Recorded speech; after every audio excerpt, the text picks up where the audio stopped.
leadership and the mandate you were given by the American people not only defend the homeland but crush violent crime, you tasked us with our great partners at the Department of Justice and the Attorney General and the Deputy Attorney General to start making arrests and bring prosecutions and safeguard our cities. And you said it, this is just the beginning. In just 7 months, I hope the media takes a look at every one of these charts because these are the best numbers for fighting crime in U.S. history, and it's only 7 months in. And to do that, our vehicle to do it of choice was Operation Summer Heat, which the FBI architected to go after violent criminals. And in just a 3-month span, you had 8,700 arrests of violent criminals. You had 2,200 firearms seized off the streets permanently to safeguard our communities. You had 421 kilograms of fentanyl seized. Just to put that in perspective, that's enough to kill 55 million Americans alone. You had 45,000 kilograms of cocaine seized, and thanks to our Department of Justice partners, you had 2,100 indictments in 3 months, from June to September alone. Mr. President, that in and of itself would be historic for a 4-year presidency. You did that in 7 months because you let good cops be cops, and you partnered us with the right people at the Department of Justice to put the handcuffs on and bring them to court and put them in prison. And if that weren't enough, when you look at the year, for the entire 7-month period that we're talking about here, if you look at the past 4 years of the Biden administration, 16,000, 17,000, 15,000, 15,000. That's the number of arrests year over year of violent felons in this country for the Biden administration. Mr. President, in 7 months, you have 28,600 arrests of violent felons in just 7 months alone because of your leadership and the dedication of the men and women at the FBI who want to go out there and do the job they were prevented from doing because that department used to be weaponized and politicized. And this is what happens when you take out the fangs of weaponization. This number is historic by every metric. 28,000 people have been arrested, violent felons alone. And then when you go over there and look at some of these charts, if you don't mind, I'll just hop over here. Look at the metrics for not just violent crime, but the homeland. Mr. President, during your administration, the FBI has found and located 5,400 children. That is a 30% increase year to date over the last administration. Violent crimes against children arrests alone are up 10%.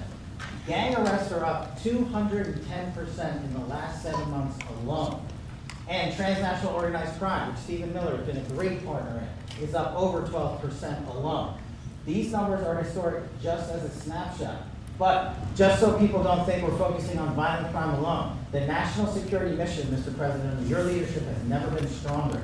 We have gone after espionage activities against our main counterparts in China, Russia, and Iran. In China alone, we've had over a 50% increase in espionage arrests alone in prosecution. In Iran, we have had a 50% increase, again, in espionage cases. And in Russia, we've had a 33% increase in espionage cases alone. When it comes to counterterrorism, year to date, we have 125 arrests this year versus 100 last year, year to date alone.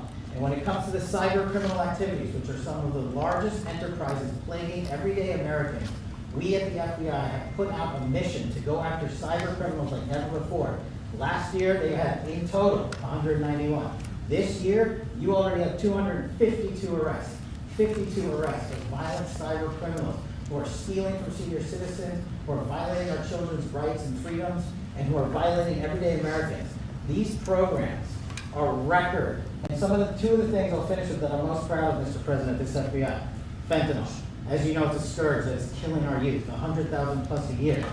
To date, the FBI has seized 1,900 kilograms of fentanyl. That's enough lethal doses to kill 127 million Americans alone. To date. And if that weren't enough, Mr. President, you said we have to go after the worst of the worst. And you empowered our Department of Justice, our Attorney General, our Deputy Attorney General, and the Deputy Director at the FBI, led the charge, not just on Summer Heat, but he also led the charge to the FBI's 10 most wanted fugitives. These people have been on the run for years. And in 7 months, you captured not 1, not 2, not 3, but 4 of the FBI's most top 10 fugitives. 4. And just to put that in perspective, Mr. President, the Biden administration captured 4 in all of 4 years. You're on 7, and we're going to get to 10. We're going to get to 10 of 10. This includes a lady who murdered her 6-year-old handicapped child and fled to India. We got her in 2 months. This includes a narco trafficker. This includes a sex trafficker. This includes another first-degree murder and gangbang. These people were on the run because of the prior administration's reckless policies that destroyed our communities, and you came in and with a mandate said, go after the worst of the worst. This is just the beginning. This is what happens when you let good cops be good cops at the FBI. Mr. President, I just want to thank you for your incredible leadership, our brave partnership with prosecutors who know how to bring cases and make sure these arrests stick. And that's what the Attorney General and the Deputy Attorney General have led the charge across this country, because arrests without prosecutions are meaningless. We are deterring criminals from doing this activity. We are preventing criminals from coming into America, and we are absolutely crushing violent crime like never before and defending this homeland, sir. And not to mention, I almost forgot this one. It took you, sir, 2 weeks to get the Abbey Gate bomber. Joe Biden had 4 years to look for him. You got him in 2 weeks, thanks to the interagency effort by the FBI and the CIA, went to Pakistan, and now 13 brave warriors who were sentenced to murder because of disastrous Afghanistan withdrawal. They have justice, their families have a peace of mind, and we're going to continue to find the others, Mr. President. On behalf of the FBI, sir, I just want to thank you. Thank you very much, Kash. Great job. Very good. Very impressive. Pam, would you like to say?